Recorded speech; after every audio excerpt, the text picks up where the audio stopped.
प्रस्तावाच्या अनुषंगाने उत्तर देतील.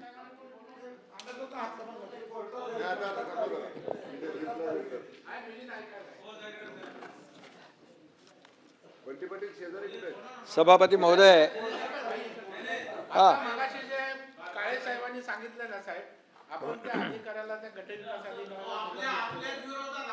नाही बरोबर आहे त्यांचा मुद्दा. मंत्री महोदय काही विनंती आहे मीटिंग घेत असेल आणि त्या कार्याचा गैरवापर करून आपल्यावर टिप्पणी करत असेल तर त्या निवडून दिलेल्या लोकप्रतिनिधींचा काय उपयोग आहे? सभागृहाचे नेते उभे आहेत. आपण जरा बसा खाली. त्यांनी ऐकले आपलं. अरे आपण बाबा, बसा जरा. चौकशी असं ते करून उभं राहिलं तर त्याच्यावर कठोर आपलं- कारवाई करूया. सभापती महोदय,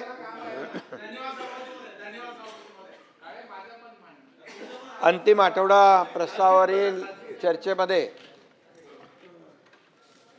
अनेक सदस्यांनी आपले मुद्दे मांडलेले आहेत.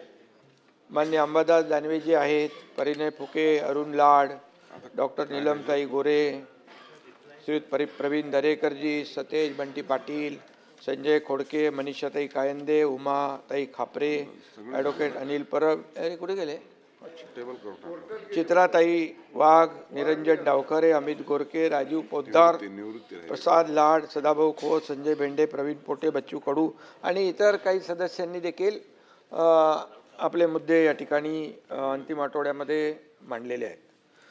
मी त्या सगळ्यांना आणि अनेक सूचनाही केल्या त्यांनी चांगल्या, आणि काही मुद्देही मांडले. त्याचा मी उत्तरात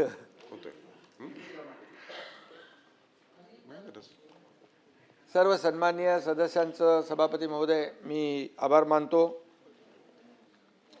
परंतु सगळी एकंदरीत चर्चा बघितली अंबादासजी, तर खऱ्या अर्थाने हे अधिवेशन जे असतं लोकांच्या प्रश्नांना वाचा फोडण्यासाठी, न्याय मिळवून देण्यासाठी भाई असतं. परंतु इकडे सभागृहामध्ये चर्चा कमी आणि बाहेर पायऱ्यांवर मीडियासमोर रोज आपलं काय शिव्या शाप ते सुरू होतं. ठीक आहे, 4 वर्षापासून ते आम्ही ऐकतोय. परंतु विरोधक आता काय त्याच्यामध्ये मी तसं काय वाईट कोणाला बोलत नाही, माझा तो स्वभाव नाही आहे. परंतु गोंधळलेला आणि भरकटलेला असा विरोधी पक्ष या ठिकाणी पाहायला मिळाला सभागृहामध्ये. तुम्ही जरी संख्येने आमच्यापेक्षा कमी असलात तरीसुद्धा भुजबळ साहेब एकटेच होते सभागृहामध्ये. अख्खा सभागृहामध्ये ते लोकांच्या प्रश्नावर आणि समस्यांवर वाचा फोडायचे आणि आपण ते माहीत आहे आपल्याला. त्यामुळे आमच्याकडे बहुमत असलं, आमच्याकडे सत्ताधारी पक्षाकडे जास्तीची संख्या असली तरीसुद्धा लोकशाहीमध्ये विरोधी पक्षातल्या सदस्यांना देखील आम्ही त्यांचं ऐकून घेणारे आहोत, त्यांचं समस्यांवर तोडगा काढणारे आहोत. त्यामुळे आपण तशा प्रकारची चर्चा करायला पाहिजे होती अशी अपेक्षा होती. परंतु खोटे नाटे आणि बिनबुडाचे आरोप जे काही या ठिकाणी केले गेले ते खरं म्हणजे त्याची खंत आहे.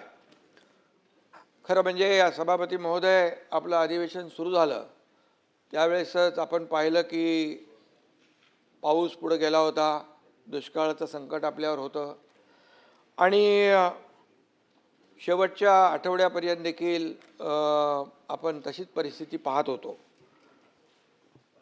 शेतकऱ्यांनी पेरणी करावी नाही करावी, दुबार पेरणीची वेळ येऊ नये, अशा प्रकारच्या सगळ्या चर्चा महाराष्ट्रामध्ये कृषी विभागाच्या माध्यमातून, सन्मान्य सदस्यांच्या माध्यमातून सुरू होता.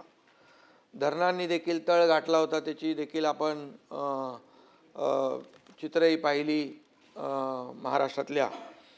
आणि पिण्याच्या पाण्याला देखील आपण प्राधान्य दिलं, पाणी कपात केली. अशा सगळ्या ज्या काही हे आपल्याला कराव्या कसरत लागल्या. परंतु सुदैवाने 1 जुलैपासून पाऊस सक्रिय झाला आणि आपण सगळ्यांनी सुटकेचा निश्वास सोडला. आता देखील मान्सूनच्या प्रगतीवर दररोज कॅबिनेटमध्ये आढावा घेतोय आपण, दररोजचा डे टू डे अधिकारी जे आहे संबंधित ते देखील अधिकारी आढावा घेत आहेत. मुंबई, पुणे, रायगड, नाशिक, पालघर इथं अपेक्षेपेक्षा जास्त पाऊस सभापती महोदय पडला. आपण पाहिलं की त्या ठिकाणी पाऊस जास्त पडल्यामुळे नुकसानही झालं. पण विदर्भ आणि मराठवाड्यात अजून पुरेसा पाऊस झाला नाही, ही देखील चिंतेची बाब आहे. आणि मग अल निनोमुळे या सगळ्या गोष्टी ज्या आहेत मान्सूनसारख्या नेहमीप्रमाणे नाही आहेत, ही वस्तुस्थिती आहे. आणि त्यामुळे हवामान खात्याने देखील जो इशारा दिला आहे त्याप्रमाणे सरकार प्रत्येक गोष्टीवर बारीक लक्ष ठेवून आहे. पावसाळी अधिवेशन मध्ये या ठिकाणी पावसावर चर्चा देखील होणारच साहजिक आहे. परंतु या ठिकाणी शेतकऱ्यांच्या पिकांचा प्रश्न असेल, पिण्याच्या पाण्याचा असेल, जनतेच्या सुरक्षेचा असेल, शहरातल्या दैनंदिन व्यवस्थेचा असेल, या सगळ्यात ज्या काही बाबी आहेत या विषयावर बोलताना वास्तव मांडलं पाहिजे होतं.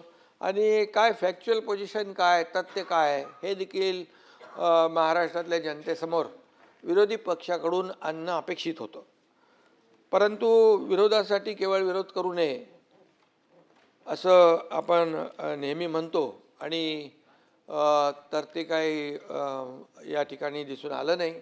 पावसाचं देखील राजकारण भरपूर झालं आणि वस्तुस्थिती आहे, या पावसामुळे अनेक दुर्घटनाही घडलेल्या आहेत. चेंबूर येथे शाळकरी मुलाचा दुर्दैवी मृत्यू झालेला आहे. कुर्ल्यात ठाण्यात झाड पडून दोघांचा मृत्यू झाला. शाकी नाक्यामध्ये मॅनहोलमध्ये देखील पडून एक दुर्दैवी घटना झालेली आहे. मानखुर्दमध्ये देखील चाळ कोसळून दुर्दैवी मृत्यू झाले. या घटना सगळ्या आपल्या सगळ्यांनाच वेदना देणाऱ्या आहेत आणि याचं समर्थन कोणी करू शकत नाही. आणि यासाठी